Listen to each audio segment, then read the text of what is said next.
Haba time niya, 60 minutes lang. Ayan mo? Bahala ka.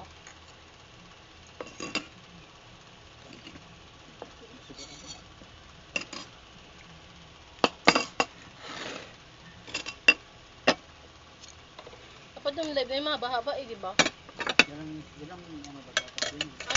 Ano lang yun, create short lang yung kalahari lang. Yung live ko, hindi kaya ng YouTube eh. Hindi kaya. Dapat naka-ano ka, 50 subscribes para makapag-live ka na maigi. Yan ang pinakahaba dyan. 60 lang. 50, 60.